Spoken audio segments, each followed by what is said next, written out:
जय हिंद दोस्तों, welcome to my YouTube channel s Rahul math. मेरे भाई डीएलएड एंट्रेंस एग्ज़ाम 2026 का जो रिजल्ट आया था उसका काउंसलिंग डेट जारी कर दिया गया है।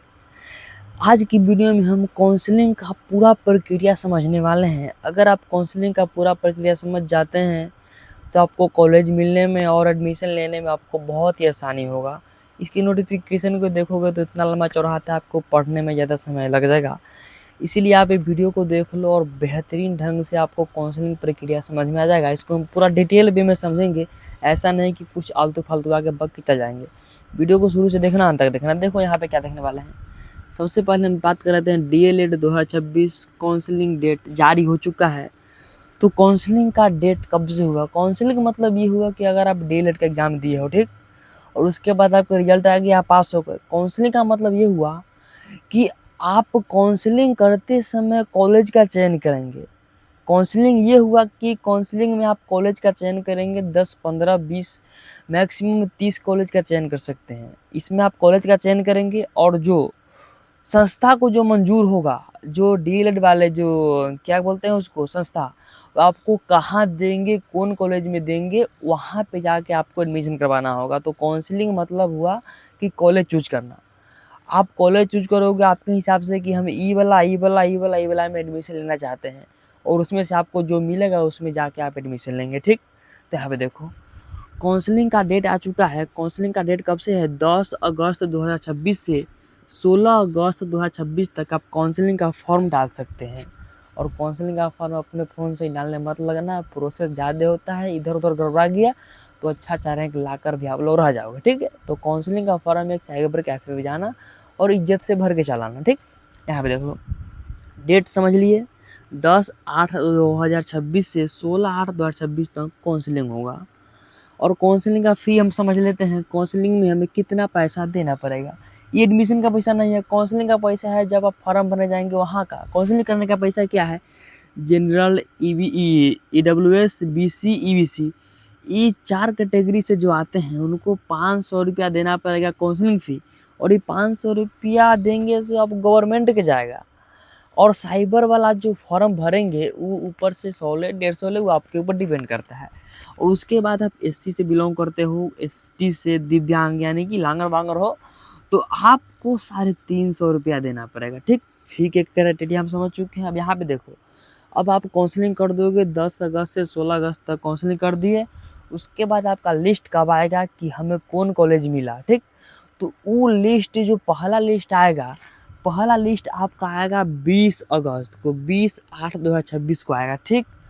लिस्ट आएगा, 3 लिस्ट आता है। पहला लिस्ट आता है, सेकेंड लिस्ट आता है और थर्ड लिस्ट आता है, ठीक। पहला लिस्ट आएगा 20 अगस्त 2026 को। और एडमिशन कब से शुरू होगा? 20 अगस्त से ही शुरू होगा। कब तक? 24 अगस्त तक एडमिशन लेंगे जिनका नाम पहला लिस्ट में आएगा, ठीक। स्लाइड अप पे बात करेंगे हम, और स्लाइड अप का पूरा प्रक्रिया भी समझेंगे। यहाँ पे देख लो सेकेंड लिस्ट कब आएगा। सेकेंड लिस्ट आएगा 29 अगस्त 2026 को। सेकेंड लिस्ट कब आता है? जब फर्स्ट लिस्ट में जितने बच्चों का चयन हो जाता है उनका एडमिशन हो जाने के बाद, यहाँ पे देखो 24 तक फर्स्ट लिस्ट वालों का एडमिशन हो जाएगा। उसके बाद 29 अगस्त को सेकेंड लिस्ट जारी किया जाएगा, और 29 अगस्त से ही एडमिशन होगा सेकेंड लिस्ट वालों का 1 सितंबर तक, 1/9/2026 तक होगा। अब सेकेंड लिस्ट हो जाने के बाद थर्ड लिस्ट आएगा। थर्ड लिस्ट ही आता है, उसके बाद कोई लिस्ट नहीं आता है। उसके बाद एक सॉफ्ट राउंड होता है जो कि कॉलेज द्वारा जारी किया जाता है, उसमें जाकर आप एडमिशन ले सकते हैं, ठीक। यहाँ पे देखो थर्ड लिस्ट हमारा कब आएगा। थर्ड लिस्ट हमारा आने वाला है 5/9/2026, यानी कि 5 सितंबर को थर्ड लिस्ट आएगा, और एडमिशन उसी दिन से चालू होगा 7/9/2026 तक। इतना कम दिन में एडमिशन होगा। अगर बीच में कोई संडे पड़ जाता है तो आपको ये उम्मीद नहीं रखना है कि संडे को स्कूल बंद होगा, कॉलेज बंद होगा, एडमिशन नहीं होगा। अगर बीच में संडे भी पड़ता है तो कॉलेज खुला रहेगा, एडमिशन होगा, और काउंटर का संख्या भी ज़्यादा होगा, जिससे कि बच्चे का, जिन बच्चे का उस कॉलेज में नाम आया है उसमें एडमिशन सही तरीक़ा से, संपूर्ण तरीक़ा से हो सके, ठीक।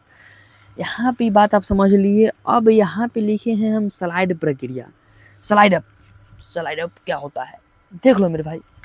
अगर आप काउंसलिंग करा दिए और फर्स्ट लिस्ट में आपका दे दिया बहुत दूर कॉलेज, या फिर आपको वो कॉलेज पसंद नहीं, उसमें नहीं जाना है, और आप चाहते हैं कि हमें कोई दूसरा कॉलेज चाहिए, तो आप कान में तेल दे के सो जाइएगा, तो आपका एडमिशन भी नहीं होगा और कुछ नहीं होगा।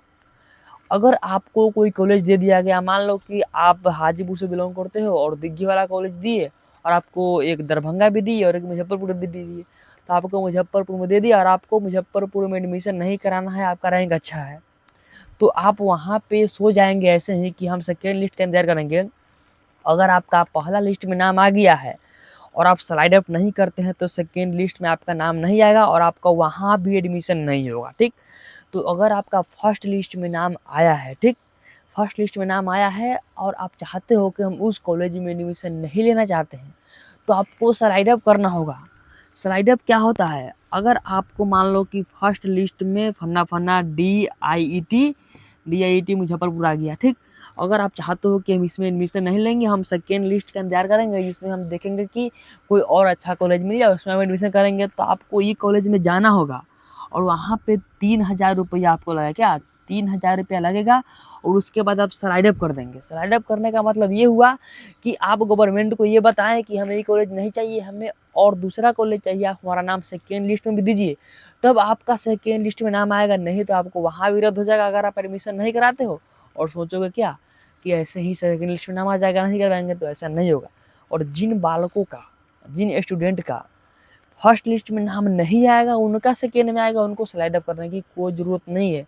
और जिनको फर्स्ट लिस्ट में नाम आ जाता है और वो स्लाइड अप नहीं करते हैं और ये आशा में लग रहते हैं कि हमें सेकेंड लिस्ट में नाम आएगा तो नहीं आएगा, रद्द हो जाएगा और आपका एडमिशन भी नहीं होगा, ये बात का आपको ध्यान रखना है। अगर आप यहाँ पे देखो किन किन बच्चों का, कोई बच्चों का दिमाग में हुआ क्या, अगर हम 2 बार स्लाइड अप करते हैं तो क्या हमारा 6000 रुपये लगेगा? नहीं। आप स्लाइड अप 1 बार करो, 2 बार करो, पैसा उतना ही लगेगा। और एडमिशन के टाइम में जितना एडमिशन में लग रहा है, मान लो एडमिशन में 10,000 लग रहा है, वहाँ पे 3000 माइनस हो जाएगा। अगर आप माइनस नहीं करवाते हो तो आप ठग जाओगे, ठीक।